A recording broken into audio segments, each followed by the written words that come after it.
नकारात्मक लोकांना कोणत्याही संधीमध्ये अडचणच दिसते, परंतु सकारात्मक लोक ह्या अडचणीमध्ये सुद्धा संधी शोधत असतात.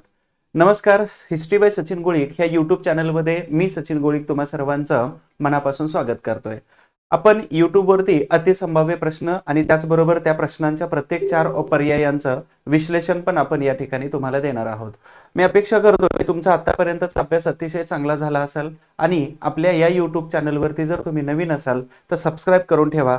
कारण का तर इथून पुढे आपली ही जी अतिसंभाव्य प्रश्न आणि त्याचं सविस्तर विश्लेषण आहे तर याचा भाग 1 नंतर जेवढे भाग बनतील तर तेवढ्या सगळ्या भागांचा तुम्हाला 100% फायदा होणार आहे. अतिसंभाव्य प्रश्नांचा उद्देशच हा असतो की प्रश्नाच्या निमित्ताने वेगवेगळे उत्तर, वेगवेगळे विश्लेषण आणि त्याचबरोबर आयोगाच्या प्रश्नांबरोबर कसं मॅच करायचं आहे, प्रश्न वाचताना आणि सोडवताना कशा पद्धतीने तुम्ही त्याला डील करायचंय, त्याला त्याच्याबरोबर कसं तुम्हाला मैत्री करता येऊ शकते, तर ह्या अतिसंभाव्य प्रश्नांचा हा सगळ्यात महत्त्वाचा उद्देश असतो. तर मी अपेक्षा करतो की तुम्हा सगळ्यांचा अभ्यास, तुम्ही सगळ्यांची तब्येत अतिशय उत्कृष्ट असली पाहिजे, असायलाच पाहिजे. कारण का तर 2025 हे अभ्यास करायचं वर्ष आहे आणि त्याच्यानंतरची वर्ष जे आहे तर हे तुमचं ट्रेनिंग सेंटर आणि तुमच्या ड्रीम पोस्ट बरोबर तुम्हाला कनेक्ट राहण्यासाठीचे वर्ष असणार आहेत. तर याच्यासाठी माझ्याकडून खास शुभेच्छा असतीलच. तर सगळ्यात महत्त्वाचं अतिसंभाव्य गट ब ही 4 जानेवारीला आणि त्याच्यानंतर गट क ही 11 जानेवारी 2026च्या परीक्षा आहेत. ह्या परीक्षेसाठी प्रश्न विश्लेषण याच्या माध्यमातून तुम्हाला खूप सारा फायदा होणार आहे. त्याचबरोबर तुम्हाला प्रश्नांच्यासाठी जसं इथं जशा पद्धतीचे प्रश्न आणि विश्लेषण दिले जातात तर तशाच पद्धतीने इतिहासाच्या टेस्ट ह्या सुद्धा तुम्हाला आपल्या ऍप्लिकेशन मध्ये आणि टेलिग्राम वरती सुद्धा काही टेस्ट ऍप्लिकेशन मध्ये टॉपिक वाईज असतील सरावासाठीच्या आणि काही टेस्ट तुम्हाला फ्री मध्ये आपल्या टेलिग्राम हिस्ट्री फॉर ऑल यावरती सुद्धा तुम्हाला टाकून देणार आहे. म्हणून फक्त आता ज्या मैदानात आहात हे मैदान सोडायचं नाही आणि आता ज्याची तयारी करताय तर या तयारीसाठी तुम्हाला जीव तोडून अभ्यास करायचा आहे. 100% सांगतो सातत्याची आणि त्याचबरोबर तुमचं जे काही कंटिन्युटी आहे तर याचे एक वैशिष्ट्य असतं की तुम्ही ज्या गोष्टीसाठी तुम्ही वेळ देता, ज्या गोष्टीसाठी तुम्ही एन्जॉय, अर्निंग आणि बाकीच्या बऱ्याच गोष्टी ज्या पाठीमागे सोडलेल्या आहेत तर 100% ती गोष्ट तुम्हाला मिळणार आहे. त्याच्यामुळं सातत्य ठेवा आणि एवढा प्रयत्न चांगला करा की इतर लोकांनी तुमचं उदाहरण दिलं पाहिजे. आपण सुरुवात करण्याच्या अगोदर अर्थात तुमचं उदाहरण देण्याच्या साठी याच्यासाठी सांगतोय की तुम्ही जर कष्ट करत असाल, तुम्ही जर प्रामाणिक प्रयत्न करत असाल ना तर अर्थात याचे दावेदार तुम्ही असता. बरोबर आहे का? म्हणजे हकदार तुम्ही आहात. म्हणून स्वतःचं प्रदर्शन अभ्यासाच्या प्रती एवढं चांगलं आणि उत्कृष्ट असलं पाहिजे की बस आता सांगितल्याप्रमाणे इतर लोकांनी तुमची उदाहरणं दिली पाहिजेत. अभ्यास करायचा तर याच्यासारखा अभ्यास करायचा आहे. बरोबर. आणि सगळ्यात महत्वाची हे काही सूचना आहे, 2-3 सूचना असतील, फक्त 2-3 मिनिटाचा तुमचा वेळ घेणार आहे आणि तुम्हाला हे लेक्चर कसं वाटलं हे कमेंटमध्ये सांगायचं आहे. जर तुमची वेगळी कमेंट आली तर मग तुम्हाला परत चॅनलवरती आपल्या कधीच युट्यूबवरती लेक्चर पाहता येणार नाही. मी याच्यासाठी तुम्हाला काढून टाकत असतो, रिमूव्ह करत असतो. आय डोंट केअर की हे सगळं चाललंय हे तुमच्यासाठी चालू असतं. त्याच्यामुळे कमेंट करताना नंबर डायरेक्ट दिलेला आहे, नंबरवरती तुम्हाला जे रिप्लाय द्यायचे ते नंबरवरती द्या. इथं जर कमेंट केली तर काढून टाकलं जातं. त्याच्यामुळं चांगल्या आणि वाईट आणि सूचनांचं नेहमी स्वागत असतं. पण अरे तुरे घालून वेगवेगळ्या पद्धतीनं मीच खूप शहाणा किंवा मीच खूप शहाणी या आविर्भावामध्ये जर तुम्ही कुठल्याही शिक्षकांना जर कमेंट करत असाल तर ते खपवून घेतलं जात नाही कुठल्याही याच्यातून कोणाकडूनही. कारण का तर त्या शिक्षकांनी 10-10 वर्ष घालवलेलं असतं त्याच्यामध्ये. त्याच्यामुळे ठीक आहे. तर हे जयंती विशेष म्हणजे ज्या ज्या महापुरुषांच्या जयंत्या झालेल्या आहेत तर त्या महापुरुषांच्या जन्मदिवसाच्या निमित्ताने खूप सारे व्हिडिओ बनवलेले आहेत. त्या व्हिडिओचा उपयोग एवढा प्रचंड आणि एवढ्या चांगल्या पद्धतीने होतोय की त्याच्या बाहेर प्रश्न जात नाही. दुसरं महत्वाचं अतिसंभाव्य प्रश्नांच्या सिरीजचे पाठीमागच्या वर्षासाठी जे घेतलेले प्रश्न उत्तर जे आहेत, प्रश्न आणि विश्लेषण, तर हे पण तुम्ही इथं विजिट करू शकता. आपल्याच युट्यूबवरती व्हिडिओज गेला की तुम्हाला तिथं सेक्शन दिसतील. त्याच्यानंतर IMP फॅक्ट म्हणजे इतिहासामध्ये खूप सारे छोटे मोठे फॅक्ट आहेत तर त्याचं सुद्धा आपण इथं 5-7 पार्ट बनवलेले आहेत. तर त्याच्यामध्ये सुद्धा तुम्हाला खूप सारा फायदा होणार आहे. आपण सगळ्यात महत्वाच्या पहिल्या प्रश्नाकडे जातो जो अतिसंभाव्य प्रश्न आहे. प्रश्न काय बघा, खालीलपैकी कोणत्या वृत्तपत्राने तर सत्यशोधक समाजाच्या बैठकीच्या वृत्तांतास शूद्रांच्या सभेचा वृत्तांत असे म्हटले होते. प्रश्न क्वेश्चन इंटू क्वेश्चन असतील किंवा प्रश्न वन लाईनर असतील किंवा थोडंसं प्रश्नांचा दर्जा हा वेगवेगळा असू शकतो. तर प्रश्न काय बघा, कोणत्या वृत्तपत्राने सत्यशोधक समाजाच्या वृत्तांतास बैठकीच्या वृत्तांतास शूद्रांच्या सभेचा वृत्तांत असे म्हटलेलं होतं. शूद्रांच्या सभेचा सत्यशोधक समाजाबद्दल बोललो आपण तर सप्टेंबर महिन्यात च्या 1873 मध्ये महात्मा ज्योतिबा फुले यांनी सत्यशोधक समाजाची स्थापना केलेली होती. त्याच्यानंतर बैठका ज्या होत होत्या, तर ऍक्च्युली ह्या बैठकांना शूद्रांच्या सभेचा वृत्तांत का म्हटलं होतं? उत्तराकडे आपण अगोदर उत्तर काढू. तर तेज, केसरी, दीनबंधू आणि निबंधमाला. तर तेज नावाचं प्रत्येक प्रश्नाचं तेवढंच विश्लेषण दिलं जाणार आहे, जेणेकरून आयोगाचा प्रश्न जर आला तर तो तुम्हाला याच्या बाहेर जाणार नाही याची शक्यता आपल्याला इथं आहे. तर तेज नावाचं वर्तमानपत्र, तुम्हाला माहित आहे दिनकरराव जवळकर नावाचे एक व्यक्ती होते पुण्यातून, आणि हे अतिशय जहालवादी, ब्राह्मण्यवादी, अर्थातच ब्राह्मणेतर चळवळीतील खूप महत्वाचे की पर्सन होते. जेधे, जवळकर, बागडे आणि लाड हे खूप महत्वाचे देशाचे दुश्मन पुस्तक यांनी लिहिलेलं होतं. तर दिनकरराव जवळकर यांनी अर्थातच तरुण मराठा नावाचं वर्तमानपत्र शाहू महाराजांनी कोल्हापूरमध्ये सुरू करून दिलं, परंतु त्यांनी औंधच्या संस्थानिकां वरती लिहिल्यामुळं ते शाहू महाराजांनी सांगितलं तुम्ही पुण्याला सुखरूप जा. पुण्यात आल्यानंतर त्यांनी कैवारी सुरू केलं आणि त्याचबरोबर त्यांनी तेज नावाचं वर्तमानपत्र हे 1931 मध्ये सुरू केलं. पण दिनकरराव जवळकर हे अतिशय आजारी अवस्थेत असल्यामुळं डॉक्टरांनी सांगितलं बोलू नका आणि लिखाण करू नका आणि फिजिकली ऍक्टिव्हिटी कुठल्या करू नका. परंतु हे जहालवादी व्यक्तिमत्व म्हणजे ब्राह्मणेतर चळवळीतलं ऐकणार थोडी, आणि त्यांनी त्याच परिस्थितीमध्ये तेज हे सुरू ठेवलं. परंतु 5 ते 6 महिन्याच्या अंतराने त्यांचं निधन झालं. म्हणजे सुरू केलं होतं साधारणतः हे 8 पानांचं वर्तमानपत्र होतं. तर यांचा खूप इंटरेस्टिंग किस्सा आहे देशाचं दुश्मन पुस्तकामध्ये. हे निबंधमालाचे चिपळूणकर आणि लोकमान्य टिळक यांच्यावरती प्रचंड मोठी टीका केल्यामुळं त्यांच्यावरती देशाचं दुश्मन पुस्तक लिहिलं त्या पुस्तकात, आणि मग त्यांच्यावरती खटला दाखल झाला. मग आता सांगितलेली 4 नावं, स्वारगेटला ज्यांचं नाव आहे जेधे, केशवराव जेधे, लाड, बागडे आणि हे जवळकर, लेखक, संपादक, मुद्रक आणि हे प्रकाशक, हे अशा चौघांना शिक्षा झाली होती. कोणीही केस घेत नव्हतं, म्हणून डॉक्टर B.R. आंबेडकरांनी केस घेतली आणि जिंकून सुद्धा दाखवलेलं होतं. हे तेच झालं. केसरी आणि मराठा हे दोन्ही न्यूजपेपर जेव्हा लोकमान्य टिळक आणि त्याचबरोबर आगरकर यांचे खूप सुरुवातीचे खूप चांगले संबंध होते, तर या दोघांनी 1881 मध्ये हे दोन्ही वर्तमानपत्र सुरू केली. तुम्हाला इंटरेस्टिंग गोष्ट सांगतो, तर मराठा या न्यूजपेपरचे संपादक होते लोकमान्य टिळक आणि केसरीचे संपादक होते आगरकर. परंतु 1887 मध्ये दोघांमध्ये सामाजिक सुधारणा करायच्या अगोदर की राजकीय सुधारणा करायच्या अगोदर, कारण टिळक जे होते तर हे राजकीय सुधारणा आणि आगरकर हे सामाजिक सुधारणा, दोघांमध्ये मतभेद झाले आणि मग याच्यातून फुटून बाजूला निघून आगरकरांनी काय केलं तर सुधारक नावाचं वर्तमानपत्र हे अर्थातच त्यांनी सुरू केलं आणि आपल्या सामाजिक सुधारणेला त्यांनी अगदी गतिमानता, ती चळवळ गतिमान केली होती. दीनबंधू नावाचं वर्तमानपत्र हे कोणाचं होतं तर हे कृष्णराव भालेकर यांचं होतं. त्यांना KB असं बोललं जातं. तर कृष्णराव भालेकर हे मूळचे शिवाजीनगर, खूप चांगली जमीन वगैरे होते आणि माळी समुदायातून होते. परंतु ह्या मुठा नदीमध्ये असणारे एका मंदिराच्या कार्यक्रमाच्या निमित्ताने महात्मा फुले यांचं भाषण, बोलणं आणि प्रभाव पडल्यामुळे ते सत्यशोधक चळवळीकडे आकर्षित झालेले होते. तर यांनी ह्या निबंधमाला वर्तमानपत्र आणि त्याचबरोबर जे ब्राह्मणवादी वर्तमानपत्र आहे ते ज्या महात्मा फुलेंच्या चळवळीला विरोध करतात, तर त्यांना शह देण्यासाठी 1876 ते 78चा दुष्काळ, 80चा दुष्काळ होता डिटनच्या कालावधीमधला, तर यांनी स्वतःची स्थावर जंगम सगळी मालमत्ता काही विकली, काही भाड्याने दिली आणि मग महात्मा फुलेंचा विरोध असताना सुद्धा यांनी एक वर्तमानपत्र सुरू केलं. त्याची तारीख होती 1 जानेवारी 1877. परंतु हे 3 वर्ष कसं तरी चाललं आणि त्याच्यानंतर ते बंद पडलं. मग हे 1880 पासून वर्तमानपत्र मुंबईमधून सुरू केलं होतं, अर्थात मुंबईला घेऊन गेले होते. ते होते नारायण मेघाजी लोखंडे, हे कामगार चळवळीचे जनक होते. त्यांच्यावरती बऱ्याच वेळा प्रश्न विचारलेला आहे. हे जे वर्तमानपत्र आहे सत्यशोधक चळवळीचं मुखपत्र असं म्हटलं जातं. मग दीनबंधू आहे, त्याचबरोबर अंबालहरी नावाचं वर्तमानपत्र येतं, प्रश्न विचारलेला आहे. त्याच्यानंतर दिन मित्र नावाचं वर्तमानपत्र आहे आणि त्याचबरोबर अशा प्रकारचे वर्तमानपत्र हे सत्यशोधक चळवळीशी संबंधित होते. चौथं महत्वाचं वर्तमानपत्र आहे निबंधमाला.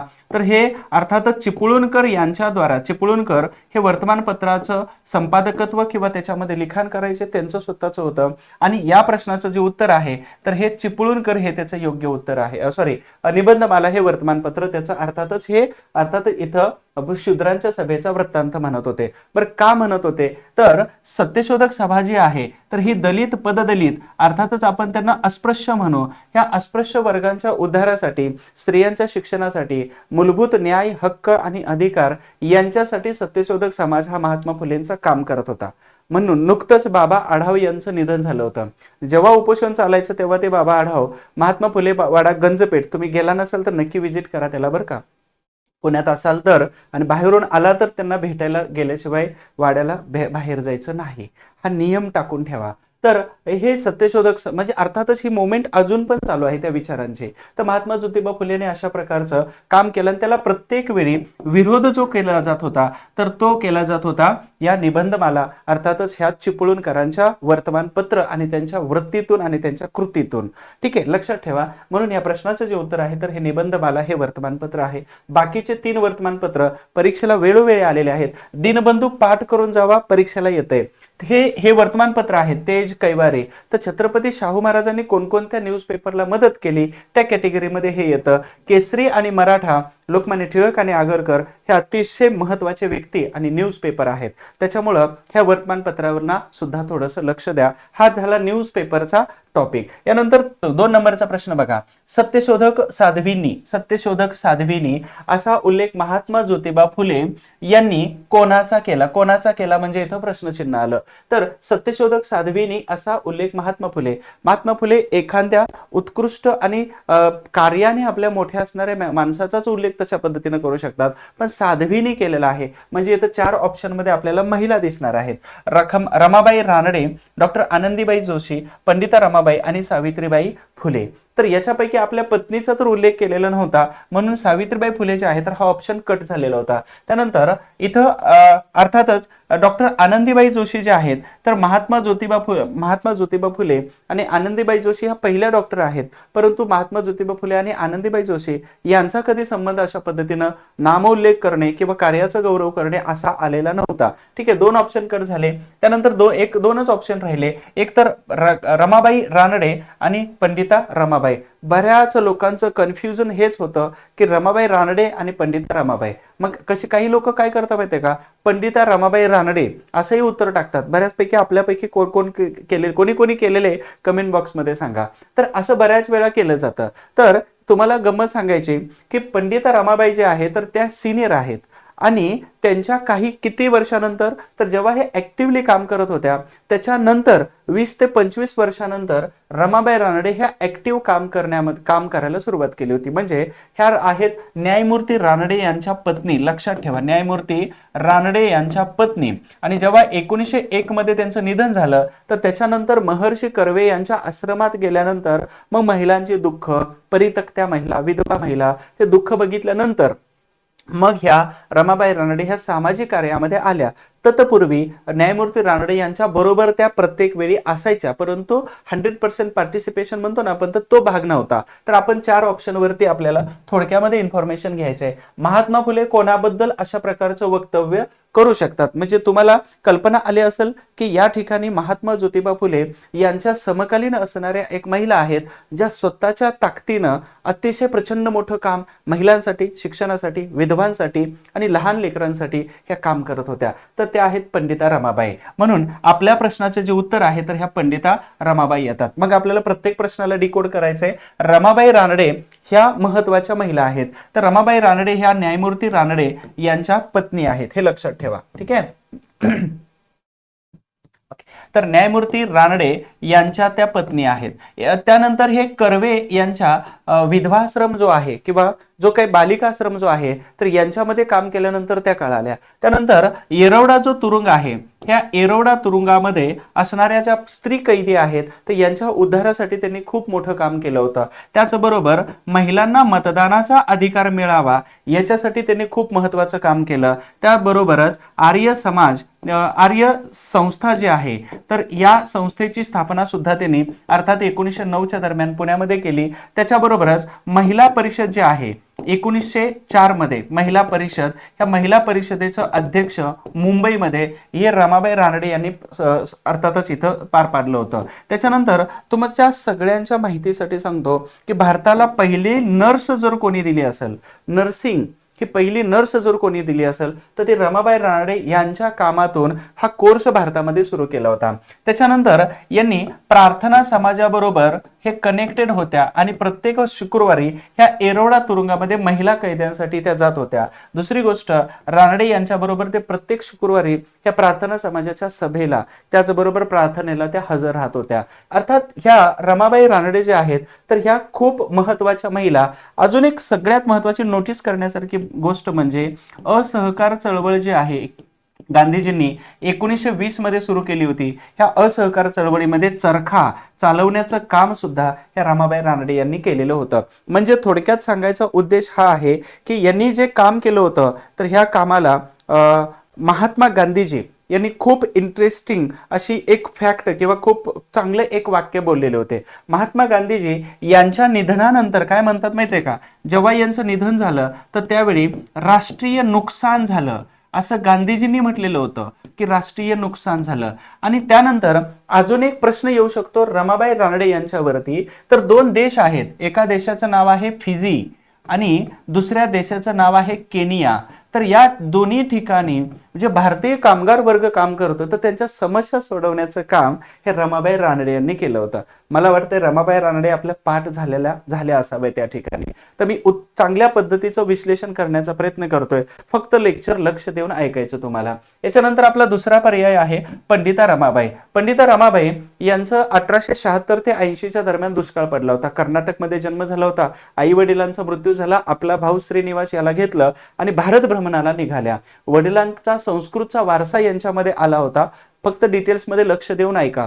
वडिलांचा संस्कृतचा वारसा आल्यामुळं ह्या पंडिता रमाबाई एवढ्या उत्कृष्ट होत्या संस्कृतमध्ये की जेव्हा कलकत्त्याला गेल्या त्यावेळी तिथं महिला आणि पुरुष यांच्या समोर त्यांनी संस्कृतचं भाषण आणि ज्ञानाचं प्रदर्शन दाखवल्यानंतर त्यांना 2 पदव्या मिळवल्या. त्या 2 पदव्यांपैकी एक पदवी होती पंडिता आणि दुसरी पदवी होती सरस्वती. तर ह्या दोन्ही पदव्या त्यांना बंगाल प्रांतामध्ये म्हणजेच कुठं तर कलकत्ता या ठिकाणी त्यांना मिळालेल्या दोन्ही पदव्या आहेत. तर ही खूप महत्वाची गोष्ट आहे, ही लक्षात ठेवा. याच्यानंतर अर्थात उच्च शिक्षित असणाऱ्या परंतु जातीनं कनिष्ठ असणाऱ्या मेधावी यांच्याबरोबर लग्न केलं. हा त्यांचा मृत्यूनंतर झाला, मनोरमाच्या जन्मानंतर त्यांचा मृत्यू झाला. परंतु पुण्यात आल्यानंतर पुण्यातल्या सनातनी विचाराच्या लोकांनी बहिष्कार घातला.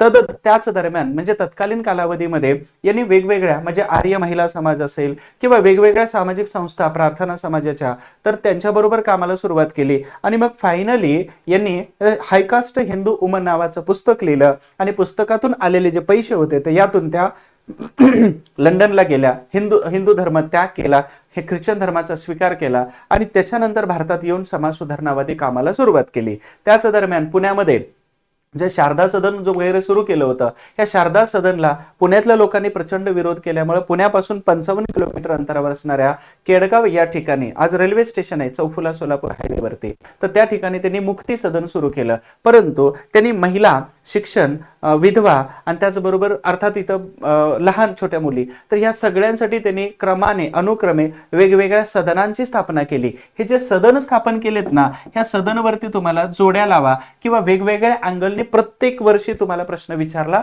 जातोच. म्हणून हे सदन पाठ करून ठेवायचे. जसं इथं तुम्हाला अतिशय छोट्या अक्षरामध्ये परंतु मी तुम्हाला दाखवतो की कृपा सदन हे पतित स्त्रियांसाठी सुरू केलं होतं. मुक्ती सदन ख्रिस्ती लोकांसाठी सुरू केलं होतं, अर्थातच तिथं मुक्ती मिशन. शारदा सदन बाल विधवांसाठी, सदानंद सदन हे अनाथ मुलांसाठी, तर बातमी सदन हे अंधांसाठी सुरू केलं होतं. आज तुम्ही जर योगायोगाने त्या रोडनी गेला किंवा केडगाव ह्या भागामध्ये जर गेला तर पूर्ण केडगाव रेल्वे स्टेशनचा जो भाग आहे तो पंडिता रमाबाई यांच्या जमिनीच्या मधून ते रेल्वे स्टेशन गेलेलं आहे. आता नुकताच एक लढा सुरू आहे की त्या रेल्वे स्टेशनला पंडिता रमाबाई हे असं नाव द्या तुम्ही, परंतु तो लढा अजून तसाच कंटिन्यू चालू आहे, नामकरण झालेलं नाही. त्या पंडिता रमाबाई यांचं काम प्रचंड मोठं आहे. अजून एक महत्वाची गोष्ट की डॉक्टर आनंदीबाई जोशी जे आहेत, पहिल्या भारतातल्या डॉक्टर ज्यांनी भारतात येऊन कधी प्रॅक्टिस नाही केलेलं परंतु पहिल्या पेन्सिल्व्हेनिया नावाच्या राज्यामध्ये अमेरिकेला जाऊन पहिली एमडी किंवा पहिल्या डॉक्टर होण्याचा मान यांनी मिळवला. त्यांच्या पदवीदान समारंभाला या पंडिता रमाबाई तिथं हजर होत्या. जे वाक्य बोललं जातं ते टिपून ठेवा किंवा लक्षात ठेवा, परीक्षेला विचारलं जाऊ शकतं. ठीक आहे. नंबर 3चा पर्याय आहे आनंदीबाई जोशी. खरं तर पुण्यामध्ये आजोळी जन्म झाला आणि अहमदनगरच्या गोपाळराव यांच्याबरोबर त्यांचं लग्न झालं. त्याला आज अहिल्यानगर असं बोलतो आपण. तर यांच्याबरोबर लग्न झालं.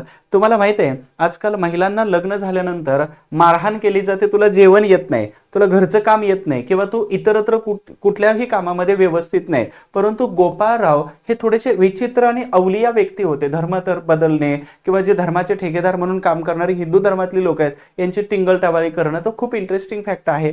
ह्या प्रकरण जे आहे तर पंचहौद मिशन नावाचं प्रकरण आहे. माझ्या पहिल्या एखाद्या व्हिडिओमध्ये मी तुम्हाला सविस्तर सांगितलेलं आहे. पुढच्या एखाद्या व्हिडिओमध्ये पंचहौद मिशन वरती प्रश्न टाकून ते प्रकरण डिटेलमध्ये सांगतो. गोपाळराव जोशी कसे इंटरेस्टिंग व्यक्ती होते. आणि तशी PDF अवेलेबल आहे, मी हिस्ट्री फॉर ऑल टेलिग्राम वरती टाकून द्यायची सोय करतो. ह्या आनंदीबाई जोशी ज्या आहेत यांना गोपाळराव तो अभ्यास का करत नाही म्हणून मारहाण करायचे. आणि यांचं अपत्य अगदी 10 दिवसामध्ये एक्सपायर झालं. म्हणून यांनी ठरवलं की आपण आता डॉक्टर व्हायचंय. मग इथं शिकल्या बऱ्याच ठिकाणी शिकल्या. आणि नंतर मग अमेरिकेत जेव्हा अप्लाय केलं तर अमेरिकेनं सांगितलं तुम्हाला धर्मांतर करावं लागेल.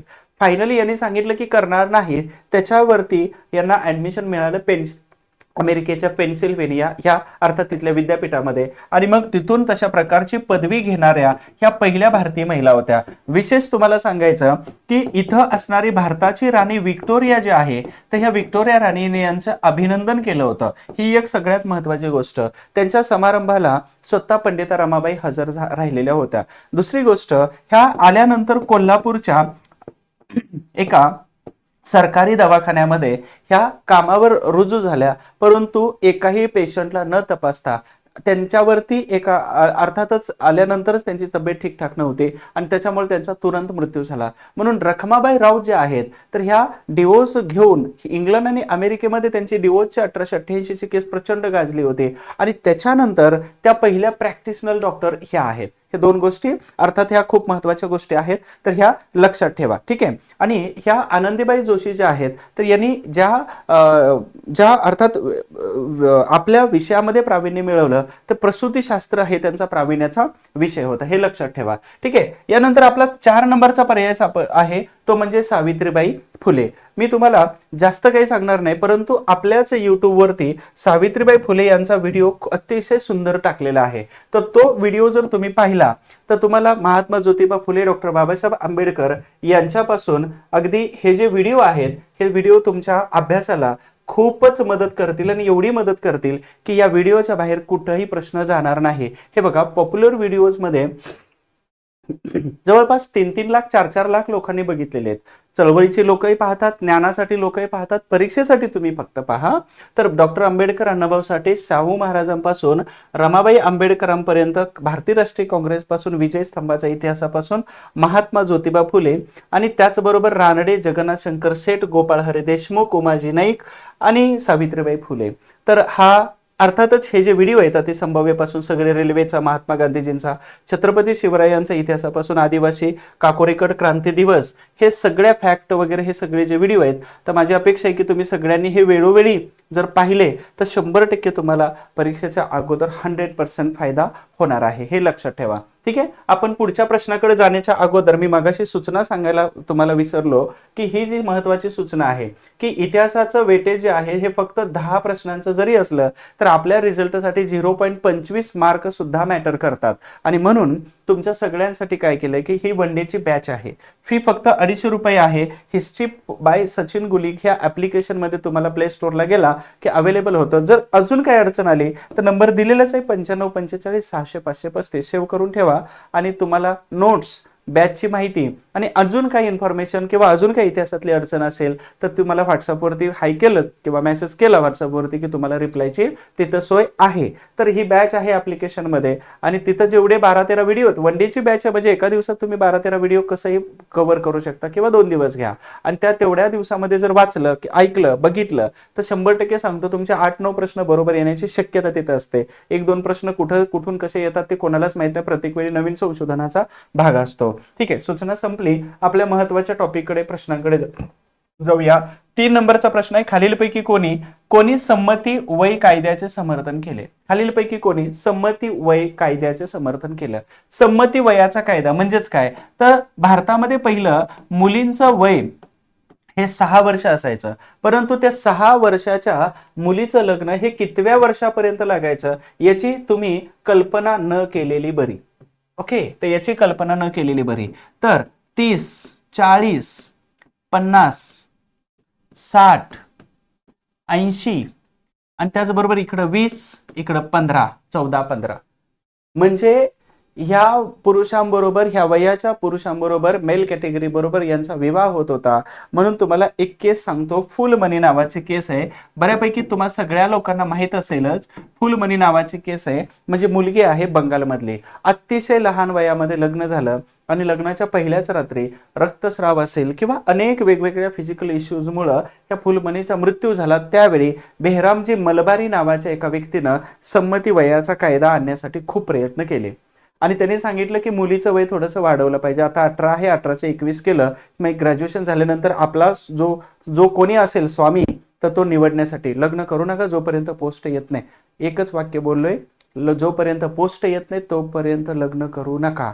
आणि हे वाक्य ज्यांना पटलंय आणि ज्यांनी पश्चाताप करताय नंतर, तर त्यांना नक्कीच माझी आठवण येणार आहे, लक्षात ठेवा. तर फुलमणीचा मृत्यू झाला. बेहरामजी मलबारी यांच्यावरती बऱ्याच वेळा प्रश्न विचारलेला आहे, कारण ईश्वरचंद विद्यासागर विधवा पुनर्विवाहासाठी आणि बेहरामजी मलबारी हे संमती वयाच्या कायद्यासाठी. तर त्यांनी मग विवाहाचं वय 6चं 12 करायला सांगितलं आणि मग 6 वरून 12 केलं, हे 1891च्या या संमती वयाच्या कायद्याने. परंतु ह्या संमती वयाच्या कायद्याला समर्थन करणारे कोण कोण होते, तर रा गो भांडारकर हे बॉम्बे विद्यापीठाचे पहिले पदवीधर होते. रानडे पहिले पदवीधर होते.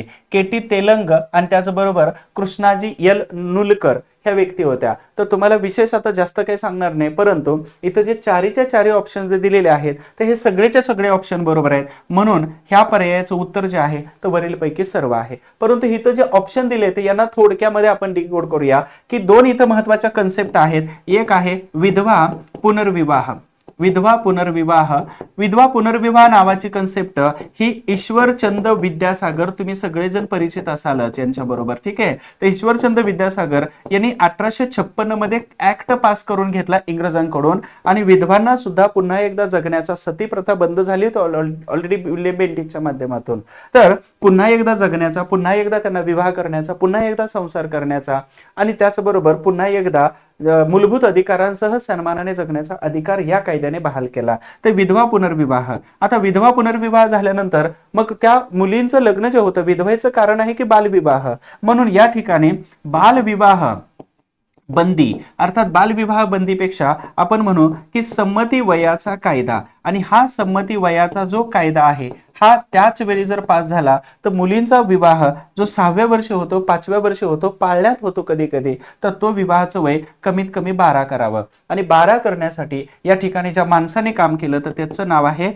बेहरामजी मलबारी. आणि बेहरामजी मलबारी हे अतिशय चांगले मलबारी अतिशय चांगले आणि त्याचबरोबर एक उत्कृष्ट समाज सुधारक होते. हा पारशी होते, परंतु अतिशय चांगलं काम केलं जे भारत सरकारला सध्याचा कायदा करण्यासाठी खूप मोठी हेल्प होते त्या कायद्यांची. म्हणून हे कायदे आपल्या लक्षात राहिले पाहिजेत. आता जाऊया आपल्या ऑप्शन्स कडे. भांडारकर कोण होते? भांडारकर तर ऍक्च्युली यांचं जे मूळ आडनाव जे आहे तर हे वेगळं आहे. रास्ते अर्थातच यांचं मूळ आडनाव हे वेगळं आहे, परंतु गमतीचा भाग असा होता की जे खजिनदार वगैरे जे होते तर ह्या खजिनदारांनी काय केलं होतं, तर त्यांच्याकडे जबाबदारी दिली खजिन्याची, ठीक आहे. आणि खजिन्याची जबाबदारी दिली म्हणून यांचं नाव जे पत्की असं होतं, रास्ते नाही पत्की जे होतं, तर हे पत्की आडनाव बदललं आणि भांडारकर हे नाव पडलं. मुंबईला गेले, एल्फिन्स्टनला शिकले आणि त्याच्यानंतर मग ते पुण्यात आल्यानंतर त्यांनी वेगवेगळ्या विषयावरती जेव्हा कमान मिळवली तर त्यावेळी त्यांनी इतिहासावरती सर्वात जास्त प्राच्यविद्या नावाचं, मग त्यांना जर्मनीतून त्यांना पदवी मिळाली PhD ची, लक्षात ठेवा जर्मनीतून त्यांनी पदवी प्राप्त केली होती, ठीक आहे. हे खूप महत्वाची गोष्ट आहे. त्याच्याबरोबरच हे भांडारकर जे होते तर हे बॉम्बे विद्यापीठाचे अर्थात पहिले पदवीधर आणि त्याच्यानंतर त्यांनी वेगवेगळ्या विषयावरती एवढी कमान मिळवली. त्याचबरोबर प्रत्येक सामाजिक सुधारणेमध्ये भांडारकरांचं नाव येतं. आणि ज्यांना प्राचीन भारताच्या इतिहासाचा अभ्यास करायचा आहे तर त्या सगळ्या लोकांनी भांडारकरांचं प्राच्यविद्या हे वाचल्याशिवाय कोणीही कंप्लीट काम करू शकत नाही. आज पण इतिहासामधली ही म्हण प्रचलित आहे. ठीक आहे, हे भांडारकर होते. त्याच्यानंतर रानडे समाज सुधारक होते. लक्षात ठेवा, यांची वेगवेगळे पैलू आहेत. हे भांडारकर समाज सुधारक होते, हे भांडारकर प्रशासक होते, त्याचबरोबर हे भांडारकर संपादक होते, पत्रकार होते आणि या भांडारकरांनी प्रार्थना समाजामध्ये अतिशय महत्वाची भूमिका पार पाडलेली होती. ठीक आहे, याच बरोबर मराठी साहित्य संमेलन असेल, ग्रंथालयांची चळवळ असेल किंवा ज्युडिशियरी सिस्टम असेल किंवा इंग्रजांबरोबर संगनमत करून भारतीय लोकांचं कसं भलं करता येऊ शकतं, तर या सगळ्या गोष्टींसाठी ह्या न्यायमूर्ती रानडे यांचा रोल अतिशय महत्वाचा आहे. म्हणून रानडे यांचा रोल भारतीय इतिहासामध्ये महत्वाचा आहे. युट्यूब वरती लेक्चर टाकलेले आहे आपण. ठीक आहे, लक्षात ठेवा. भांडारकरांबद्दल अजून एक महत्वाची गोष्ट सांगायची राहिली. 1903 मध्ये हे लेजिस्लेटिव्ह काउन्सिलचे मेंबर राहिले होते आणि 1911 मध्ये जेव्हा दिल्लीचा तिसरा दरबार भरवला त्या तिसऱ्या दरबारामध्ये त्यांना सर ही पदवी दिली होती. खूप महत्वाचे फॅक्ट आहेत. त्यानंतर न्यायमूर्ती के.टी. तेलंग जे आहेत, ह्या के.टी. तेलंग यांना आपण अर्थातच या वेळचे फिरोजशाह मेहता, दादाभाई नौरोजी, के.टी. तेलंग, दीनशा वांछा तर यांच्या लिस्टमध्ये आपण बघतो. म्हणजे इंडियन नॅशनल काँग्रेस जे आहे तर ही सांभाळण्यामध्ये अर्थातच यांचा खूप महत्वाचा रोल होता. हे न्यायमूर्ती पण होते आणि प्रशासक म्हणून त्यांनी उत्कृष्ट काम ब्रिटिशांच्या कालावधीमध्ये केलं होतं. विशेष म्हणजे भारतीय लोकांच्या समस्या आणि त्याचबरोबर इंग्रज यांच्यामध्ये जर बॅलन्स करण्याचं काम जर कोणी केलं असेल तर अशा महत्वाच्या व्यक्तींनी केलं होतं. म्हणून आपल्या उत्तराचा जो पर्याय आहे हा आपल्या उत्तराचा पर्याय वरीलपैकी सर्व म्हणजे 4. पुढील प्रश्न आहे 4 नंबरचा. उत्तराचा योग्य पर्याय निवडा. उत्तराचा योग्य पर्याय राष्ट्रीय सभेचे 1906 साली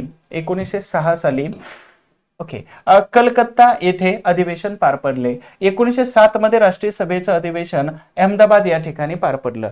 तुम्हाला अधिवेशन काय काय लक्षात ठेवायचं मी इथं पहिल्यांदा लिहितो की सगळ्यात महत्वाचं अधिवेशनाचा अध्यक्ष कोण होतं, अधिवेशनाचं ठिकाण कोणतं होतं, अधिवेशनाचं वर्ष कोणतं होतं आणि अधिवेशनाच्या मध्ये कोणत्या पद्धतीचा ठराव झालेला होता. बस एवढ्याच 4 गोष्टी जर लक्षात ठेवल्या तर काँग्रेसवर प्रत्येक वर्षी एक ना एक प्रश्न पूर्व मुख्य कुठलीही येतोच आणि तो तुमचा इथं पाठ असलं पाहिजे. भारतीय राष्ट्रीय काँग्रेस याच्यासाठी 1 तासाचं लेक्चर मी युट्यूब वरती घेतलेले, ते अवश्य बघा किंवा नोट्सही मी पाठवतो तुम्हाला व्हॉट्सअप किंवा टेलिग्राम वरती. त्या बघा, प्रिंट करा आणि वाचा. सॉफ्ट कॉपी मध्ये कधीही कोणी वाचायचं नाही, अभ्यास करायचा नाही.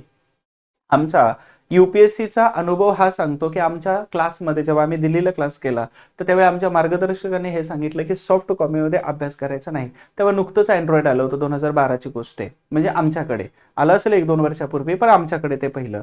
आणि मग लोक त्याच्यावरती टाइम स्पेंड करायचे. जसं आपल्याला आता हे स्मार्टफोन खूप खतरनाक झालेला आहे आणि तो म्हणजे हे आजकालचा एक विचित्र प्रकार आहे तो. ठीक आहे, जो तुम्हाला अभ्यासापासून डायव्हर्ट करतो, डिस्ट्रॅक्ट करतो. बऱ्याच गोष्टी आहे. तुमचा फायदा होत असेल तर खूप चांगली गोष्ट आहे, परंतु किती वापरावं, त्यांना आपल्याला वापरावं की आपण त्याला वापरावं हे तुमचा प्रश्न आहे. तर ह्या 4 गोष्टी त्याने आम्हाला सक्त सांगितलं की जे वाचायचं ते झेरॉक्स काढून वाचायचं. माझी रिक्वेस्ट आहे सगळ्यांना, जे अभ्यास करणार आहे ते झेरॉक्स काढून करायचं, त्याच्यावर लाईन मारा, रेषा मारा, लिहा, पण तुम्हाला तशाच पद्धतीने अभ्यास करायचा. ठीक आहे, आपण पुढे जाऊया की एवढं जर वाचलं तर काँग्रेसचा प्रश्न तुमचा सुटून जातो. ते 1906चं अधिवेशन कलकत्ता आणि या अधिवेशनामध्ये दादाभाई नौरोजी हे अध्यक्ष झाले होते आणि या अधिवेशनामध्ये बंगालची फाळणी जी आहे तर ह्या बंगालच्या फाळणीला अतिशय वेगवान गतिमान करण्याचं काम ह्या अधिवेशनाने झालं होतं. 1907चं अधिवेशन हे राष्ट्रीय सभेचं अधिवेशन. खरं तर हे अधिवेशन कुठं तर नागपूर या ठिकाणी घ्यायचं ठरलं होतं, परंतु हे अधिवेशन झालं सुरत या ठिकाणी.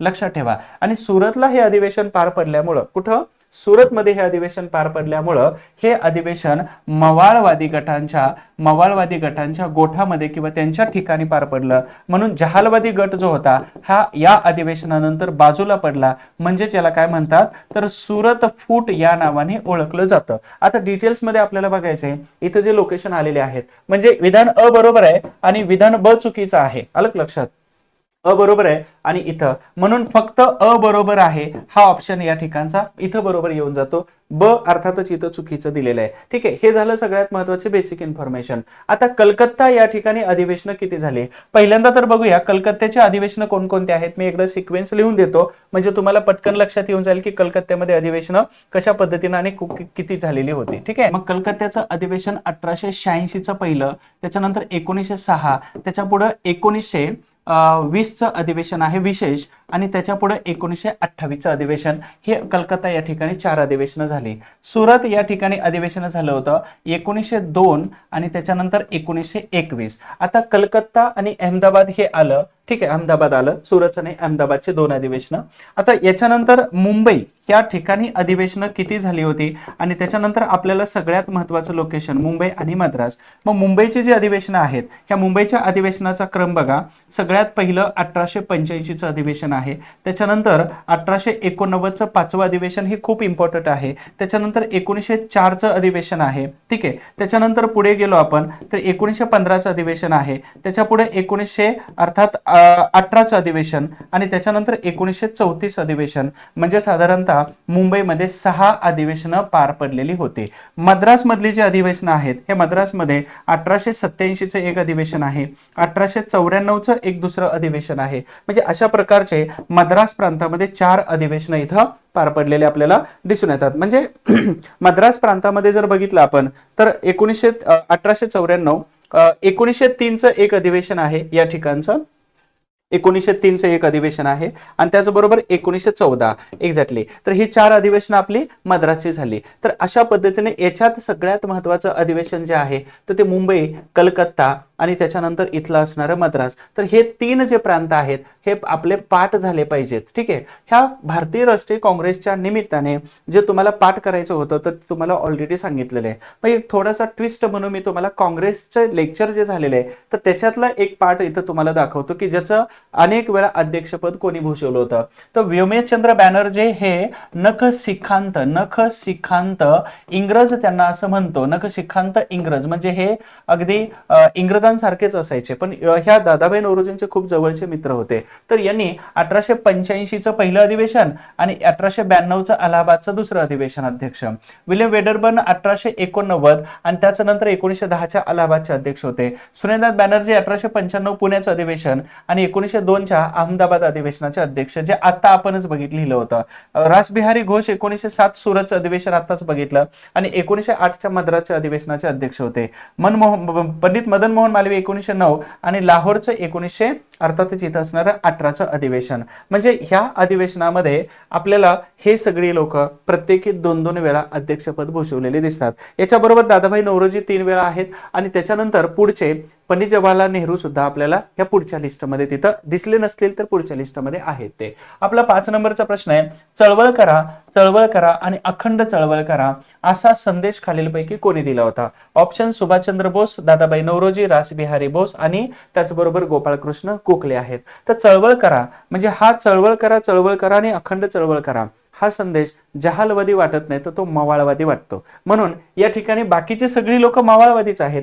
जहालवादी म्हटलं तर आपल्याला सुभाषचंद्र बोस, रासबिहारी बोस हे 2च वाटतात, बरोबर का? म्हणजेच हा संदेश जो आहे तर हा मवाळवादी संदेश आहे. मग मवाळवादाकडे 2च व्यक्ती जातात, ते म्हणजेच कोण? दादाभाई नौरोजी आणि गोपाळकृष्ण गोखले. ऑप्शन कसे एलिमिनेट करायचे? गोपाळकृष्ण गोखले जे आहेत हे इंग्रजांबरोबर अतिशय मिक्स होऊन चालायचे, म्हणून ते इंग्रजांच्या विरोधात कधी चळवळ करा असे स्टेटमेंट करणार नाहीत. कारण का तर मोर्ले मिंटो रिफॉर्म ऍक्ट बनवण्यामध्ये, मसुदा बनवण्यामध्ये ड्राफ्टिंग कमिटीचे हेड होते हे गोपाळकृष्ण गोखले. हे कधी बोलणार नाहीत. पण त्यांच्या कितीतरी वर्ष अगोदर दादाभाई नौरोजी यांनी काय केलं होतं तर इंग्रज सरकारला विरोध तर प्रचंड केला होता, परंतु इंग्रजांच्या बरोबर राहून, म्हणजे ब्रिटिशांच्या पार्लमेंटमध्ये इंग्लंडमध्ये खासदार होणं हे जोक आहे का? आणि तिथे ते निवडून येत होते. म्हणजे किती मोठी प्रचंड मोठी ताकद असेल किंवा किती मोठं साम्राज्य असेल त्यांचं, एक वैचारिक साम्राज्य. तर दादाभाई नौरोजी यांनी अशा प्रकारचं हे स्टेटमेंट आपल्याला इथं केलेलं दिसून येतं. ठीक आहे, लक्षात ठेवा. म्हणून या प्रश्नाचं उत्तर आहे या ठिकाणचं दादाभाई नौरोजी. आपल्याला सुभाषचंद्र बोस, दादाभाई नौरोजी यांच्याबद्दल थोडक्यामध्ये आपल्याला इथं माहिती पाहता येऊ शकते. हे आपलं योग्य उत्तर. सुभाषचंद्र बोस, ह्या सुभाषचंद्र बोस यांच्या महात्मा गांधीजी यांच्याकडे 2 ऑप्शन होते, एक बोस होते आणि दुसरे नेहरू होते. परंतु सविनय कायदेभंग असहकार चळवळ मागे घेतल्यानंतर नेहरूंनी कॉम्प्रोमाइज केलं, परंतु सुभाषचंद्र बोस यांनी गांधीजीवरती टीका केली. 1929च्या लाहोर अधिवेशनामध्ये जेव्हा अपॉइंटमेंट करण्याची वेळ आली तर त्यावेळी सुभाषचंद्र बोस यांना बाजूला सारून नेहरू यांना तिथं अध्यक्ष बनवण्यात आलं आणि तिथपासून सुभाषचंद्र बोस आणि गांधीजी यांच्या वैचारिक विचारामध्ये मतभेद एवढे झाले की 1938च्या अधिवेशनाचे अध्यक्ष सुभाषचंद्र बोस झाले. 39ला पुन्हा एकदा पटाभी सीतारामय्या यांना हरवल्यानंतर नाराज झालेल्या गांधीजींनी काँग्रेस सोडली. सुभाषचंद्र बोस स्ट्रेचरवरून आले होते, कोणी सपोर्ट करत नाही म्हणून राजीनामा दिला आणि मग त्या ठिकाणी फॉरवर्ड ब्लॉक नावाचं पार्टी सुरू केली 1939ला. मग आता पार्टी सुरू केल्यानंतर त्यांना नजर कैदेत ठेवलं. मग त्यांनी एक मुस्लिम नाव धारण केलं. नाव तुम्ही कमेंटमध्ये सांगायचे, मी मुद्दाम सांगत नाही.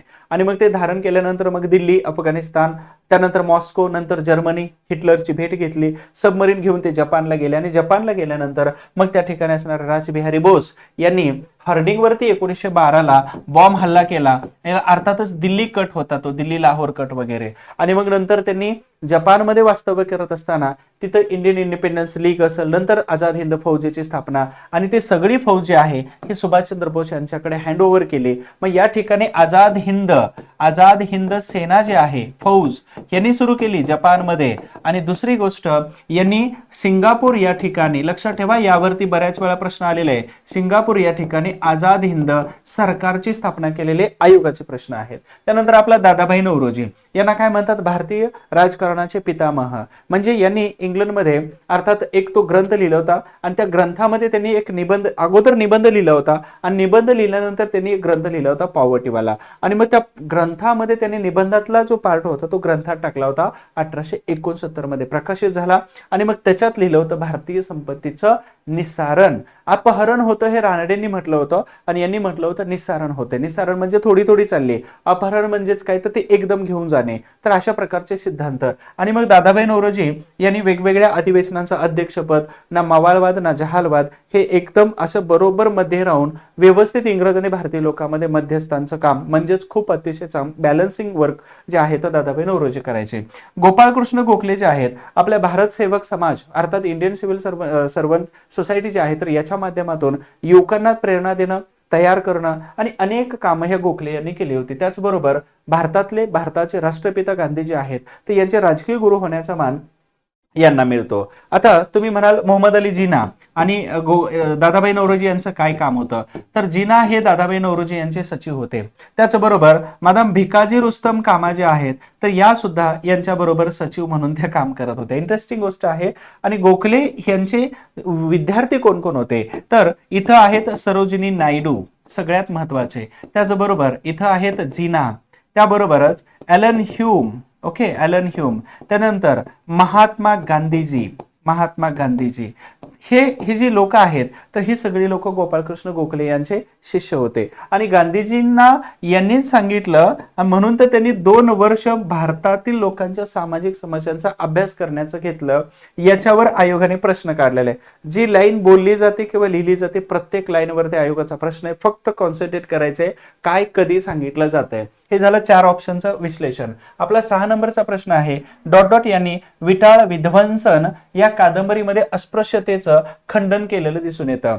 तर डॉक्टर B.R. आंबेडकर अर्थात ही अस्पृश्य चळवळ आहे, त्याला आपण दलित चळवळ असं म्हणू. आणि ह्या दलित चळवळीचे आपल्याला 3 भागामध्ये विभाजन करता येतं. म्हणजेच कसं, तर आंबेडकर पूर्व दलित चळवळ आहे, त्याच्यानंतर आंबेडकरवादी दलित चळवळ आहे, आंबेडकरवादी दलित चळवळ आणि आंबेडकरोत्तर म्हणजेच नंतरची दलित चळवळ आहे. परंतु आंबेडकरांच्या पूर्वीची दलित चळवळ जी आहे तर याचे 2 भाग पडतात. एक म्हणजे दलित चळवळीतील लोक आपल्यासाठी काम करायचे आणि इतर समाजातील लोक ही दलितांच्या सुधारणेसाठी काम करायचे. एक उदाहरणार्थ याच्यामध्ये गोपाळ बाबा वलंकर ऑप्शन नंबर 1 दिलेले आहे. आणि याच्यामध्ये ज्या दलित समाजातून नसून सुद्धा कामं करायचे. उदाहरणार्थ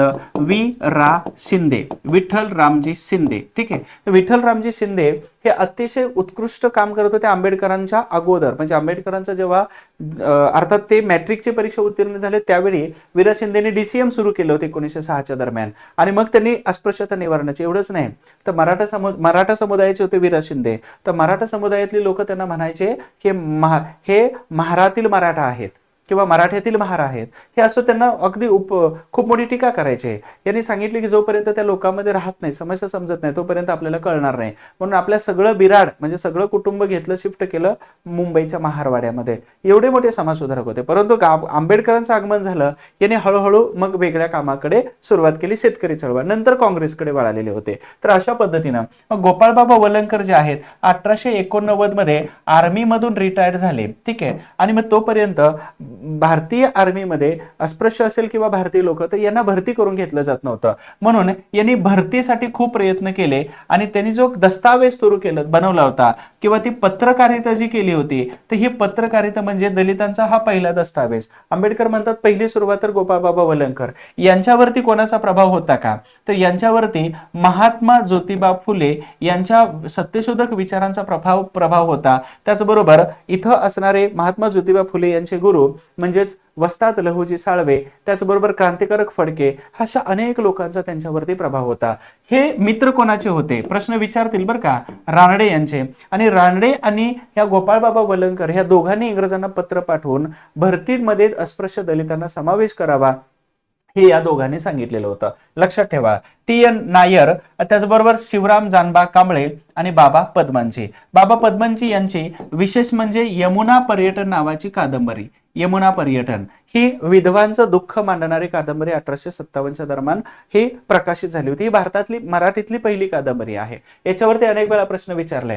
शिवराम जानबा कांबळे जे आहेत हे डॉक्टर आंबेडकर यांचे समकालीन म्हणून अगोदर होते थोडेसे, परंतु समकालीन झाले होते. मग यांच्याबरोबरच किसन फागूजी बनसोडे पासून दादासाहेब गायकवाडांपर्यंत सगळे दलित चळवळीतले सगळे नेते तुम्हाला थोडं थोडं बघावं लागेल, कारण मेन समाज सुधारकाच्या ऐवजी आजकाल ट्रेंड असा चालू आहे की त्यांना असोसिएट, त्यांच्या सोबत अजून कोण कोण होतं, सहकार्यावरती जास्त प्रश्न विचारतात. आणि मी माझ्या नोट्समध्ये अतिशय उत्कृष्टपणे तो मेसेज किंवा ते नोट्स जे आहेत ते व्यवस्थित बनवलेले आहेत. आंबेडकर झाले की आंबेडकरांचे समर्थक, महात्मा फुले झाले की त्यांचे समर्थक, शाहू महाराज झाले की त्यांचे समर्थक. वाचायला खरंच मजा येईल. त्या नोट्स टेलिग्रामवरती अवेलेबल आहेत आणि जर नसतील तर इथं मी माझा नंबर देतोच तुम्हाला, याच्यावरती व्हॉट्सअप जर केलं तर तुम्हाला नक्कीच त्या नोट्स मिळून जातील. 100% फ्री आहे. प्रिंट काढून घ्या, फक्त प्रिंट काढून घ्यायची.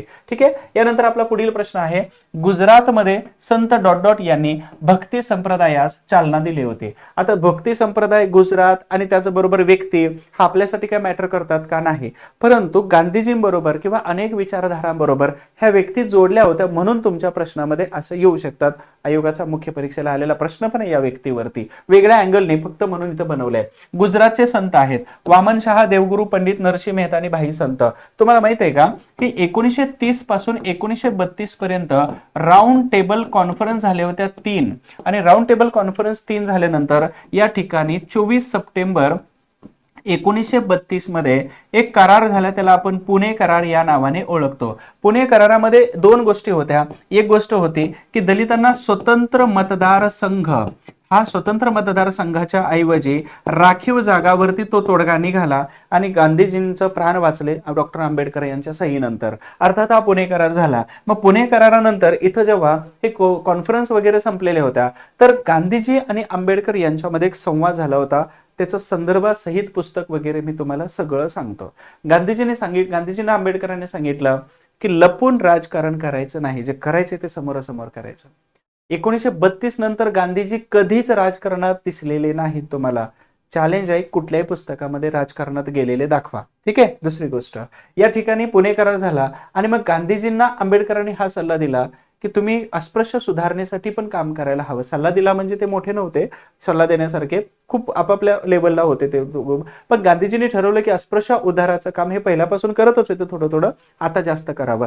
परंतु 1932 मध्ये जेव्हा गांधीजींना अस्पृश्य उद्धाराच्या कामासाठी जेव्हा त्यांना एक संस्था बनवायची होती, एक पत्रक सुरू करायचं होतं, तर त्यावेळी नाव काय द्यायचं, तर यांनी नाव काय सुचवलं, तर हरिजन हा प्रकार असं नाव सुचवलं. हे नाव कोणी सुचवलं, तर ह्या गुजराती संत नरसिंह मेहता यांनी सुचवलं, म्हणून या प्रश्नाचं उत्तर नरसिंह मेहता आहे. बघा जोडतोय मी. बरं, हे एकट्याने सुचवलं का, नाही, तर R.D. पराडकर नावाचे अजून एक मराठी पत्रकार आहेत. या दोघांनी गांधीजींना हरिजन हे शब्द, अर्थातच हरिजन सेवक संघ वगैरे जो आहे तर 1932 पासून हा सुरू झाला होता. हा, त्याच्यामध्ये आंबेडकर सदस्य होते बरं का, मेंबर होते, बिर्ला वगैरे मेंबर होते. नंतर हे सोडून गेले श्रीनिवास वगैरे सगळे, परंतु सुरुवातीच्या कालावधीमध्ये हे 5-7 मेंबर होते इथं. आणि हे हरिजन नाव गांधीजींना देणारे संत होते नरसिंह मेहता आणि R.D. पराडकर पत्रकार होते. बाकीचे ऑप्शन आपले सहज टाकले होते, तुम्हाला इन्फॉर्मेशन ही अर्थात सांगायची होती म्हणून गांधीजींनी 1932 नंतर वर्ध्यातून जवळपास 20,000 किलोमीटरची यात्रा अस्पृश्यता निवारणाच्या कामासाठी त्यांनी काढलेली होती. हे खूप मोठं काम आहे महात्मा गांधीजींचं. लोक उगीच महात्मा होत नाहीत, हे लक्षात ठेवा. ठीक आहे. 8 नंबरचा प्रश्न, योग्य कथन ओळखा.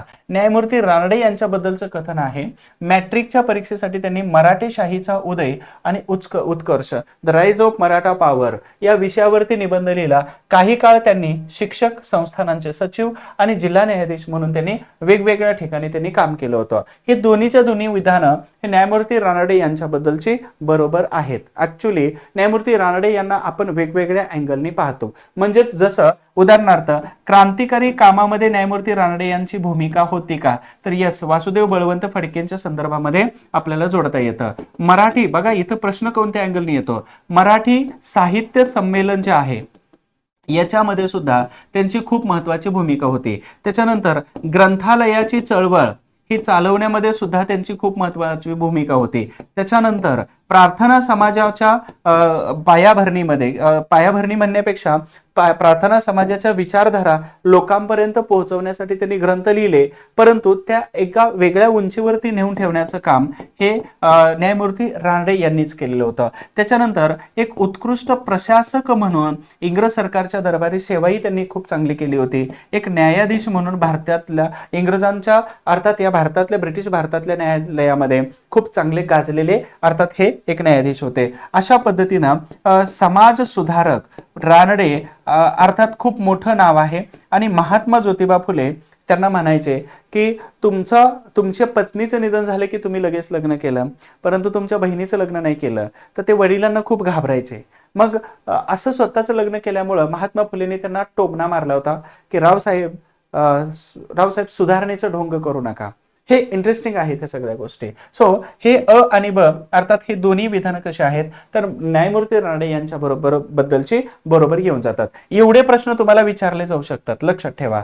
9 नंबरचा प्रश्न घेण्याच्या अगोदर एक छोटीशी सूचना, इतिहास जर तुम्हाला अवघड जात असेल, कंबाईंड राज्यसेवा किंवा कुठलीही परीक्षा, ते इतिहासाच्या हिस्ट्री बाय सचिन गुलिक ह्या ऍप्लिकेशन मध्ये या खूप साऱ्या बॅचेस आहेत आणि तुम्ही कुठलीही बॅच तिथे घेतली तर तुम्हाला मार्क मिळवण्यामध्ये किंवा त्याचबरोबर इतिहास समजण्यामध्ये खूप चांगली मदत होणार आहे. म्हणजे मी म्हणतो ना, इतिहासामध्ये जेवढ्या शंका असतील तर त्या सगळ्या शंका तुम्हाला युट्यूब आहेच, परंतु ऍप्लिकेशनमध्ये अजून जरा जास्त घेतलेलं आहे तर हे तुम्हाला तिथं मिळणार आहे. आणि आपलं सगळ्यात महत्वाचं, पास होण्यासाठी सर्वोत्तम प्रयत्न तुम्हाला करायचे आहेत. आपला महत्वाच्या अजून 1-2 सूचना सांगायच्या आहेत. हिस्ट्रीची ऑप्शनल बॅच, आता तुम्ही राज्यसेवा पण करताय, इतिहास कुठंच काहीच बदलत नाही, जे जसं आहे तसंच लिहायचंय, डोकं अजिबात लावायचं नाही. त्याच्यामुळे इतिहास हा सगळ्यात जास्त सोपा आहे ऑप्शनल, ॲज अ ऑप्शनल म्हणून. आणि दुसरं सगळ्यात महत्वाचं, जर तुम्ही राज्यसेवेचा पेपर जर मुख्यचा देत असाल तर मुख्यच्या पेपर 1 मध्ये आपला जीएसचा पार्ट असतो इतिहासाचा, आणि भारतीय समाज, इतिहास, कला आणि संस्कृती हा सगळा पोर्शन आपल्या जीएस 1 मध्ये. हे रेकॉर्डेड बॅचेस आहेत आपल्या ऍप्लिकेशन मध्ये. आपण जातोय आपल्या सगळ्यात महत्वाच्या सेकंड लास्ट क्वेश्चन कडे. लखनौ करारामध्ये मुस्लिमांना झुकते माप दिले म्हणून ... हे लोकमान्य टिळकांवरती नाराज झाले होते. लखनौ करार कधीच आहे, मी पहिल्यांदा डिटेलमध्ये 1916चा आहे. लखनौ करार त्यालाच आपण काय म्हणतो, हिंदू मुस्लिम ऐक्य करार, त्यालाच आपण म्हणतो जहालवाद आणि मवाळवाद ऐक्य करार बोलतो, बरोबर. तर या लखनौ करारामध्ये मुस्लिमांना झुकतं माप दिलं म्हणून तर टिळकावरती नाराज झाले. नाराज होणाऱ्या व्यक्ती होत्या बॅरिस्टर मुंजे. ठीक आहे, बॅरिस्टर मुंजे. हे बॅरिस्टर मुंजे म्हणजेच कोण, तर नंतरच्या कालावधीमध्ये हे RSS, बरोबर का, RSS हे नंतर आलं, परंतु त्याच्या अगोदर असणारी हिंदू महासभा. मग हिंदू महासभेचा आणि RSSचा इतिहास मी सांगावा एवढं तुम्ही अज्ञान नाही, कसा आहे आणि काय आहे प्रत्येक जणाला माहित आहे. त्याच्यासाठी तुम्ही ध्रुव राठीपासून अनेक लोकांचे व्हिडिओ वगैरे तुम्ही पाहून तुम्ही ज्ञानी होऊ शकता. ठीक आहे. मग आता फिरोजशाह मेहता, ह्या फिरोजशाह मेहता यांना आपण काय म्हणतो, मुंबईचे अनभिषिक्त बादशाह किंवा मुंबईचे पहिले महापौर किंवा बादशाह किंवा अनभिषिक्त सम्राटही म्हणतो मुंबईचे कधी कधी. परंतु यांचा मृत्यू 1915. आयोगाचा एक प्रश्न आला होता, मुंबईचे अनभिषिक्त बादशाह कोण, आणि आयोगाने ब्रॅकेटमध्ये टाकलं होतं 1915. आणि मग सगळ्या आपल्या जनतेनं त्यांना आपण वेडी जनता म्हणू, सगळ्यांनी नाना शंकरशेठ करून आले आणि परत बाहेर आल्यावर बघतात की 1915 नाना शंकरशेठ यांचा मृत्यू 1865 मध्ये झालाय, यांचा 1915 मध्ये झालाय. उत्तर हे होतं ते लावून आले दुसरीकडेच गोळा, ठीक आहे, मारून आले होते. तर नची केळकर हे लोकमान्य टिळकांचे खूप चांगले समर्थक होते. पुणे महानगरपालिकेमध्ये अनेक वर्ष त्यांची सत्ता होती अर्थातच हे, आणि टिळकांना मानपत्र देण्यामध्ये यांची भूमिका होती, परंतु त्याला विरोध केला होता. ॲनी बेझंट ह्या 1917 कलकत्ता अधिवेशनाच्या आणि एकूण भारतामध्ये अधिवेशनाच्या ह्या पहिल्या महिला अधिवेशनाच्या अध्यक्षा. यांनीच 1916 मध्ये त्यांनी होम रूल चळवळ सुरू केली होती. लक्षात ठेवा, सप्टेंबर होम रूल चळवळ सुरू करणारा महिना आहे आणि एप्रिलमध्ये लोकमान्य टिळकांनी सुरू केली होती. आणि हे महात्मा गांधी जे आहेत तर यांच्याबरोबर यांचं खूप मोठं वैचारिक वैर होतं, वैचारिक मतभेद होते. वैर म्हणजे मतभेद होते. तर ॲनी बेझंट यांचा, ॲनी बेझंट ह्या ख्रिश्चन धर्माला प्रचंड मोठ्या प्रमाणामध्ये टीका करायचे. यांनीच भारतामध्ये जे ऑलकोट आणि ब्लावाटस्के जे आहे तर यांच्या दोघांच्या अनुक्रमे मृत्यूनंतर त्यांची जी थिओसॉफिकल सोसायटी जी आहे ही थिओसॉफिकल सोसायटी तर याच्या माध्यमातून सुधारणावादी कामं करायला खूप मोठं यांनी पाऊल उचललेलं होतं. ॲनी बेझंट झाल्या. म्हणजे झाले फिरोजशाह मेहता झाले. यांनी 1910 मध्ये एक न्यूजपेपर सुरू केलं होतं, द बॉम्बे क्रॉनिकल नावाचं. हे इंग्रजांच्या विरोधामध्ये प्रचंड मोठं लिखाण करत होते. पण लक्षात ठेवा, हे मवाळवादी गटामध्ये जातात फिरोजशाह मेहता. यांनी हे 1884 असेल किंवा भारतीय राष्ट्रीय काँग्रेस 1885 असेल, ह्या सगळ्यामध्ये खूप महत्वाची भूमिका बॉम्बे असोसिएशन पासून त्यांचा महत्वाचा रोल होता. बघा, बॅरिस्टर मुंजे यांच्याबद्दल दोन गोष्टी आहेत, बाकीचे प्रश्न विचारत नाहीत. आणि याच्यानंतर मग बॅरिस्टर मुंजे हे पुढे भारतीय संविधान सभा वगैरे ह्या सगळ्या गोष्टीमध्ये आपल्याला पुढे दिसून येतात. हा झाला 9 नंबरचा प्रश्न.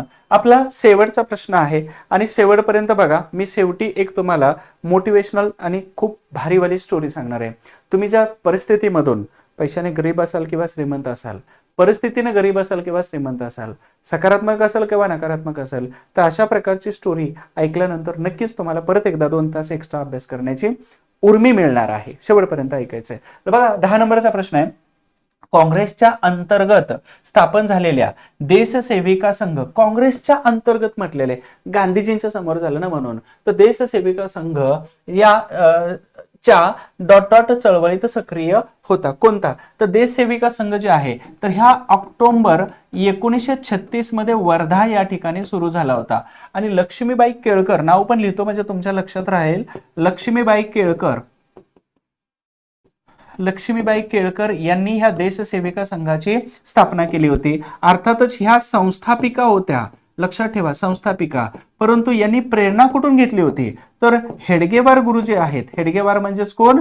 तर आरएसएस परत एकदा आलं, तर यांच्याकडून यांनी अशी प्रेरणा घेतली होती. ठीक आहे, यांनी अशा पद्धतीची प्रेरणा घेतली होती या लक्ष्मीबाई केळकर यांनी. आणि यांनी कुठं मग सहभाग घेतला होता?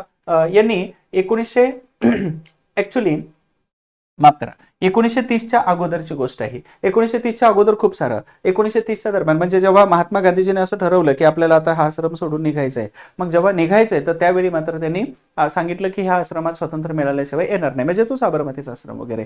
मग याच्यानंतर इथे 1930 नाही बरं का, 36 नाही, तर याच्यानंतर मात्र ह्यांनी जे सहभाग, अर्थातच जो चळवळीत सहभाग घेतला होता तर ती चळवळ होती सविनय कायदेभंगाची चळवळ. आणि हे सविनय कायदेभंग चळवळ म्हणजे 1930 नंतर सुरू झाली होती, मार्च नंतर. म्हणून ह्याची स्थापना ही 30च्या अगोदरची आहे, वर्धा या ठिकाणी लक्ष्मीबाई केळकर यांनी सुरू केली होती. आता इथे सविनय कायदेभंग चळवळ याच्यामध्ये सगळ्यात महत्वाचं आहे मीठ, त्याच्यानंतर सगळ्यात महत्वाचं आहे जंगल, आणि तिसरं सगळ्यात महत्वाचं आहे काय? तर ते कायदे. आणि ह्या तिन्ही गोष्टींसाठी बघा, सविनय कायदेभंगासाठी 3च गोष्टी खूप महत्वाच्या आहेत.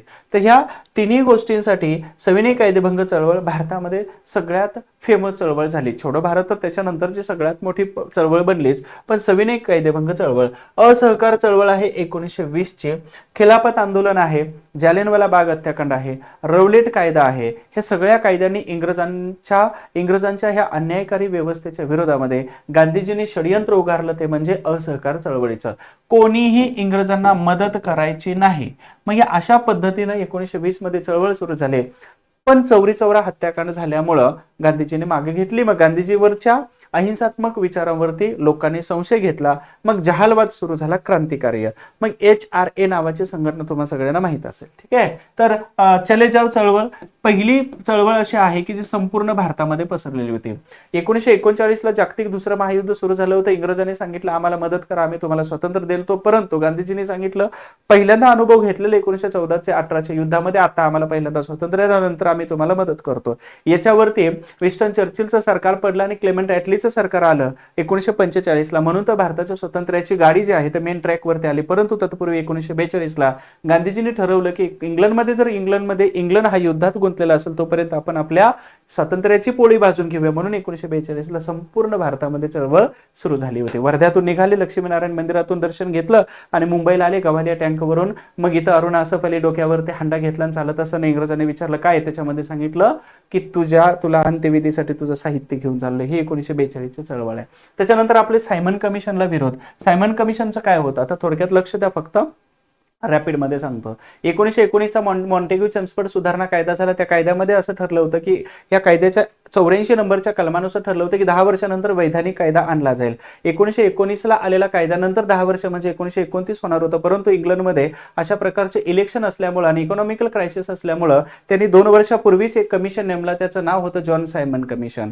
हे नोव्हेंबर 1927 मध्ये बनलं आणि 1928च्या डिसेंबर महिन्यामध्ये भारतीय राष्ट्रीय काँग्रेसच्या मद्रासच्या अधिवेशनामध्ये अन्सारींच्या अध्यक्षतेखाली या सायमन कमिशनवर बहिष्कार घालण्याचं ठरवलं. सायमन आला भारतामध्ये जानेवारी 1928 ला. आल्यानंतर सर्वत्र ह्या सायमन कमिशनला विरोध करत होता आणि विरोध करत असतानाच या ठिकाणी मेहर अली यांनी नारा दिला सायमन गो बॅक, सायमन परत जा. सो सायमन विरोधी आंदोलन सुरू झालं. मग 1928चा सायमन कमिशन जे 28 ला आलेलं होतं भारतामध्ये जानेवारीमध्ये, एप्रिलमध्ये निघून गेलं आणि भारतामध्ये ऑक्टोबरमध्ये लाहोर मधून आलं. लाला लजपत राय यांनी विरोध केला. लाला लजपत राय विरोध करत असताना लाठी हल्ला झाला.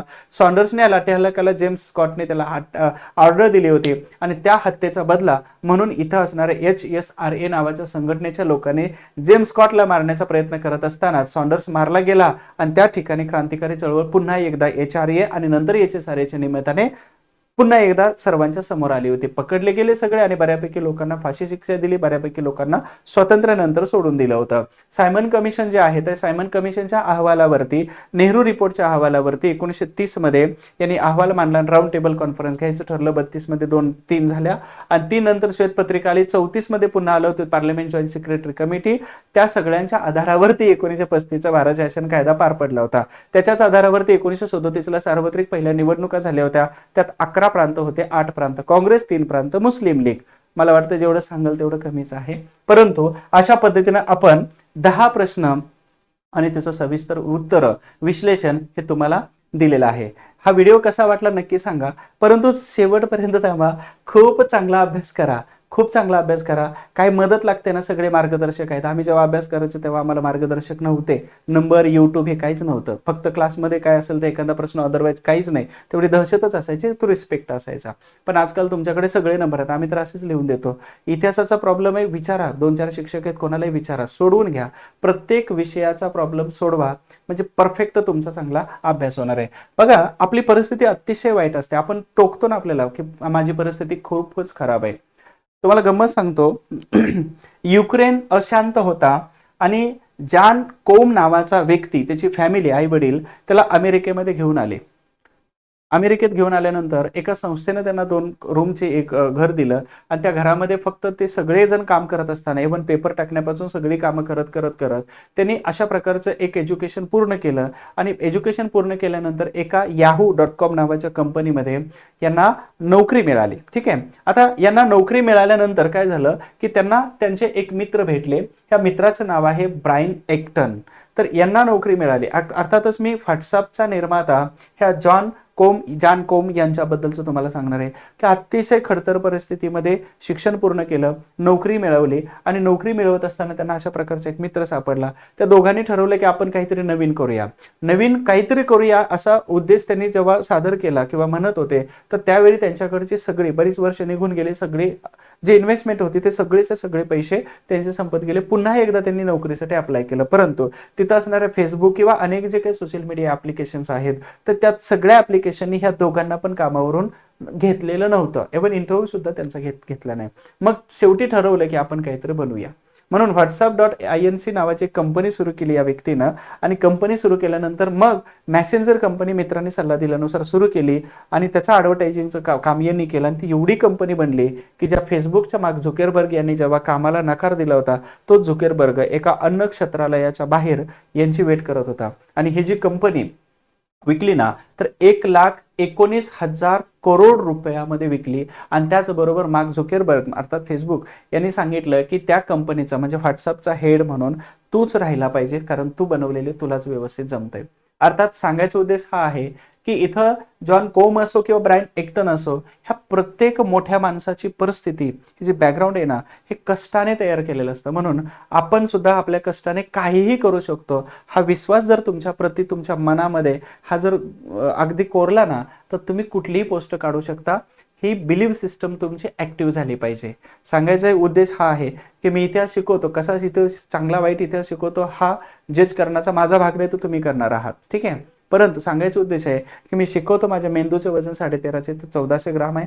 तुमच्याही मेंदूचं वजन तेवढंच आहे. मग माझा इतिहास जर मखोदगत असेल तर तुमचा इतिहास का पाठ होणार नाही. आपल्याला तर 10च प्रश्न बरोबर आणायचे आहेत. म्हणून प्रत्येकाचा कॅपॅसिटी तेवढीच आहे ताकद तेवढीच आहे. फक्त आपली सायकोलॉजी जी आहे ना आपण म्हणतो ना ते लॉ ऑफ अट्रॅक्शन वगैरे काम करतं ऍक्च्युअली आणि त्याच्यावरती फोकस करा. बस तुम्ही सकाळी 3 वेळा लिहा तुम्हाला कोणती ड्रीम पोस्ट पाहिजे.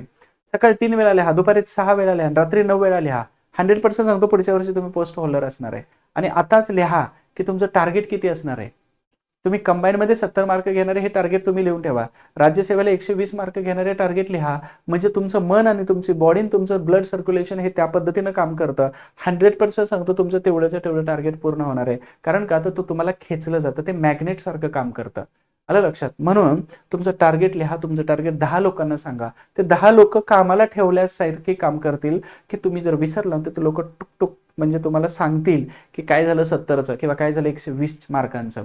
म्हणून हे तुम्हाला केल्याशिवाय गत्यंतर नाही. तुम्ही नाही केलं तर दुसरा कोणीतरी अभ्यास करतोय, टार्गेट ठेवतोय, लिहितोय, सांगतोय, तो पूर्ण करतोय. तुम्ही तिथंच अजून बसता आणि सांगता गर्वाने की आमच्याच लायब्ररीमध्ये होता किंवा आमच्याच बाजूला होता किंवा माझ्या ओळखीचा किंवा शेजारी होता. असं नाही. तर दुसऱ्याने तुमच्याबद्दल सांगितलं पाहिजे की अभ्यास करायचा तर ह्या मुलासारखं किंवा मुलीसारखं कर. गावात मिरवणूक काढल्यानंतर तुम्हाला अंदाज येतो इतर लोकांच्या बघितल्यानंतर की किती मोठा गुणगौरव असतो त्यावेळेचा. 7 पिढ्या सुधारतात एकदा अधिकारी झाल्यानंतर. तुम्हाला बिलीव्ह सिस्टम ऍक्टिव्ह करावं लागेल. तुम्हाला उड्या मारायचे. म्हटलं जातं ना हनुमानाच्या सेफ्टीला आग लागली की हनुमान उड्या मारतो.